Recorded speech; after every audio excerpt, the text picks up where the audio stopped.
தமிழக தேர்தல் காலம் சூடு பிடிச்சிருக்கு. அதுலயும் திருப்பு முனைகள் நிறைய நிறைஞ்சதாவே இருக்குது.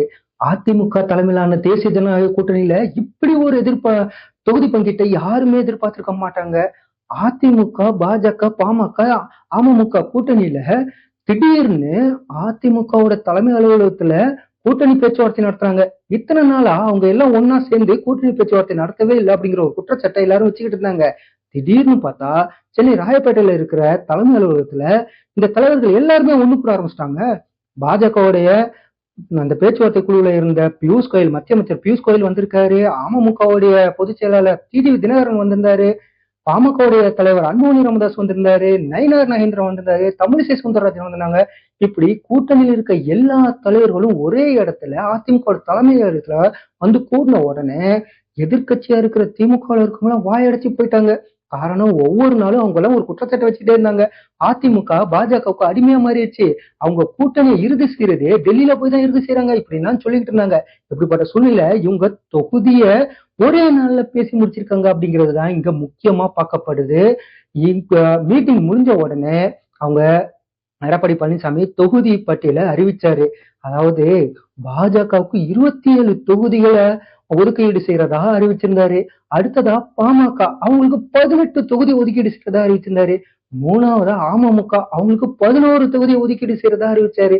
இப்படி ஒட்டுமொத்தமா அவங்க கூட்டணியில இருக்க மேஜர் பார்ட்டின்னு சொல்லப்படுற 3 முக்கிய பிரதான கட்சிகளுக்கு தொகுதிகளை இறுதி செஞ்சு அதை அறிவிச்சிருக்காரு எடப்பாடி பழனிசாமி. இத பத்தின கேள்வி கேட்கும் போது எடப்பாடி பழனிசாமி சொன்ன முக்கியமான ஒரு வார்த்தை, நீங்க எல்லாம் டெய்லியும் சொல்லிட்டு இருந்தீங்க, டெல்லிக்கு போனாவே முதலமைச்சர் ஸ்டாலின் பயப்படுறாரு, அச்சப்படுறாரு. நாங்க டெல்லிக்கு போய் தேர்தல் சம்பந்தமான விஷயத்த எல்லாத்தையும் நாங்க போய் பேசுறதுக்காக தான் போனோம். எங்க கூட்டணி தலைவர்களும் அதுக்காக தான் போனாங்க அப்படின்னு எடப்பாடி பழனிசாமி சொல்லியிருந்தாரு. கூடுதலா இன்னொன்னு சொல்லியிருந்தாரு, நாங்க இன்னைக்கு காலையில தான் பிரச்சனை கூட்டணியை பத்தி பேச ஆரம்பிச்சோம், தொகுதி பங்கீட்டை பத்தி பேச ஆரம்பிச்சோம். மதியானம் நாங்க இறுதி செஞ்சுட்டோம், ஒரே நாள்ல எங்களால இறுதி செஞ்சுட்டோம். இப்ப எல்லாம் முடிஞ்சிட்டோம், சின்ன சின்ன கட்சிகளா அடுத்து நாங்க அறிவிப்போம் அப்படின்னு எடப்பாடி பழனிசாமி சொன்னாரு. அந்த நேரத்துலதான் குறுக்க அன்புமணி ராமதாஸ் உள்ள வந்தாரு பாருங்க. நான் டெல்லியில ராஜ்யசபாவில போய் கையெழுத்து போடுறதுக்காக தான் போனேன். ஆனா என்னையும் போயிட்டு தலைவர்கள் எல்லாம் பாக்குறதுக்காக கூட்டணி சம்பந்தமா பேசுறதுக்காக போறேன்னு சொன்னீங்க பாருங்க. நான் அப்படி சொன்னா, நான் யாருமே அப்படி போய் பார்க்கவே இல்லையே அப்படின்னு சொன்ன உடனே அங்க இருக்கிற அத்தனை கூட்டணி தலைவர்களும், அந்த தேசிய ஜனநாயக கூட்டணியில இருக்க அத்தனை தலைவர்களும் விழுந்து விழுந்து செய்ய ஆரம்பிச்சிட்டாங்க. இந்த மீடியாவும் எதிர்கட்சிக்காரங்களும் இப்படி எல்லாம் பொருளை கிளப்பி விட்டுருக்காங்களே அப்படின்னு சொல்லிட்டு கலாய்க்க ஆரம்பிச்சுட்டாங்க. அப்படி இருந்துச்சு இன்னைக்கு அந்த மீட்டிங்கோட நிலைமை. இதெல்லாம் முடிஞ்ச உடனே அன்புமணி ராமதாஸ் ஒரு கேள்வியை ஒண்ணு கேட்டாரு பாருங்க. நீங்க உண்மையிலேயே சாதனை செஞ்சிருந்தா, அந்த திமுக அரசு சாதனை செஞ்சிருந்தா அப்படின்னா கண்டிப்பா இத்தனை கட்சிகள் கூட்டணி தேவையே இல்லையே, எதுக்காக 28 கட்சிகளோட கூட்டணி இங்க வந்து வாங்க வாங்கன்னு சொல்லி கூப்பிட்டு வச்சு எல்லாத்துக்கும் சீட்டை ஒதுக்கி வச்சு நீங்க வந்து பண்றீங்க அப்படின்னு சொல்லிட்டு ஒரு கேள்வி கேட்டிருக்காரு. சாதனை செஞ்சிருந்தா தானே நீங்க எல்லாத்தையும் இதெல்லாம் செய்ய முடியும். ஆனா இங்க சாதனையே செய்யல. எப்ப பார்த்தாலும் டெல்லி டெல்லின்னு சொல்றீங்க. மாநில உரிமை, மாநில சுயாட்சின்னு சொல்றீங்க. சரி, மாநில சுயாட்சின்னு சொல்ற நீங்க தமிழ்நாட்டுல உள்ளாட்சி தேர்தலை 2 வருஷமா நடத்தாம இருக்கீங்களே, இதை ஏன் நடத்தல அப்படின்னு ஒரு கேள்வி கேட்டாரு பாருங்க. மாநில சுயாட்சின்னு கேட்க உங்களால உங்களுக்கு கீழே இருக்கிற எங்க உள்ளாட்சிகளுக்கு சுயாட்சி நீங்க ஏன் கொடுக்கல அப்படின்னு அன்புமணி ராமதாஸ் ஒரு கேள்வி கேட்ட உடனே செய்தியாளர்களால கேள்வியே கேட்க முடியல. அதை டைவர்ட் பண்றதுக்காக அடுத்து ஒரு கேள்வி கேட்டாங்க பாருங்க. 10% இடஒதுக்கீடை பத்தி நீங்க என்ன நினைக்கிறீங்க அப்படின்னு சொல்லிட்டு திருப்பிட்டு வந்து கேக்குறாங்க. அதாவது அன்புமணி ராமதாஸ் ஒரு கேள்வி ஒண்ணு கேட்கிறாரு. ஆனா அதெல்லாத்தையும் அப்படியே மடமாற்றி இப்படி திருப்பணும் அப்படிங்கிறதுதான் அவங்களுடைய டாஸ்கா இருக்கு அப்படின்னு சொல்றாங்க.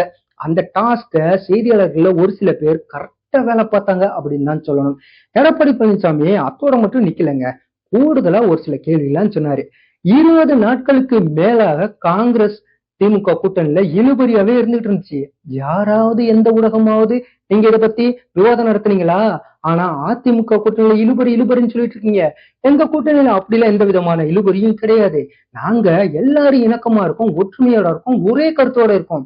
இந்த திமுகவை வீட்டுக்கு அனுப்புறதுதான் ஒரே குறிக்கோளோட நாங்க எல்லாரும் ஒன்றிணைஞ்சிருக்கோம். அந்த குறிக்கோளோட தான் இந்த தேர்தலை நாங்க சந்திக்கிறோம் அப்படின்னு எடப்பாடி பழனிசாமி சொல்லியிருக்காரு. கூடுதலா இன்னும் நிறைய விஷயம் எல்லாம் சொல்லியிருந்தாரு. அது எல்லாமே திமுகவை அட்டாக் பண்ற மாதிரி தான் இருக்கு. இருந்தாலுமே இந்த இடத்துல அதிமுகவுடைய பொதுச் செயலாளர் எடப்பாடி பழனிசாமி ஸ்கோர் பண்ணியிருக்காரு அப்படின்னு தான் சொல்லணும். 27 சீட்டை பாஜகவுக்கு ஒதுக்கி இருக்காரு. கடந்த முறை பாஜகவுக்கு 20 சீட்டு தான் ஒதுக்கப்பட்டுச்சு. இந்த முறை 7 சீட்டு அதிகமா பாஜகவுக்கு ஒதுக்கி இருக்காங்க. அதுவே பாமகவுக்கு பார்த்தோம்னா கடந்த முறை 23 சீட்டு, இந்த முறை 18 சீட்டு. கிட்டத்தட்ட 5 சீட்டை வந்து குறைச்சிருக்கிறாங்க. குறைச்சிருந்தாலும் அவங்களுக்குள்ள ஒரு சில சிக்கல்கள் இருக்கு. அதனாலதான் அவங்க குறைக்கிறதுக்கான ஒரு சில காரணங்களை இப்படி போயிடுச்சு அப்படின்னு சொல்றாங்க.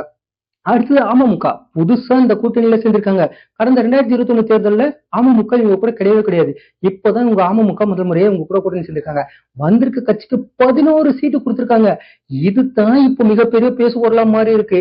அதுலயும் திமுக கூட்டணியில இருக்கிறவங்க எல்லாருமே வாயிலும் வயிற்றுல அடிச்சுக்கிறாங்க அப்படின்னு சொல்றாங்க. என்னன்னா இத்தனை வருஷமா திமுகவுக்கு கூட்டணியில ஒன்னா இருக்கிறோம், ஜெயிச்சு பல எம்எல்ஏக்களை கொண்டு வந்திருக்கிறோம்.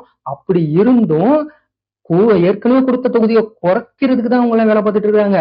ஆனா இங்க என்னன்னா அமமுக இதோட எந்த ஒரு இதுவுமே பண்ணவே இல்லை. அவங்களுக்கு 11 சீட்டு அதிமுக கொடுத்துருக்காங்களே அப்படின்னு சொல்லிட்டு அங்க கூட்டணியில இருக்கிற திமுக கூட்டணியில இருக்கவங்க எல்லாம் அப்படியே வயிறு எறிஞ்சு போயிருக்காங்க அப்படின்னு அதிமுக காரங்களும் இப்பவே சொல்ல ஆரம்பிச்சிருக்காங்க. எப்படி பார்த்தாலும் இப்போதைக்கு மேஜர் பார்ட்டிஸ் எல்லாத்துக்கும் ஒதுக்கிட்டாங்க. அப்புறம் சின்ன சின்ன கட்சிகள் தமிழ் மாநில காங்கிரஸ், அப்புறம் ஜான் பாண்டியன், அடுத்து போய் ஜெகன்மூர்த்தி, இப்படி ஒரு நிறைய பேர்லாம் இருக்காங்க. அவங்களுக்கு ஒரு சீட் 2 சீட் அந்த மாதிரி எல்லாம் ஒதுக்கீடு செஞ்சு முடிச்சிருவாங்க.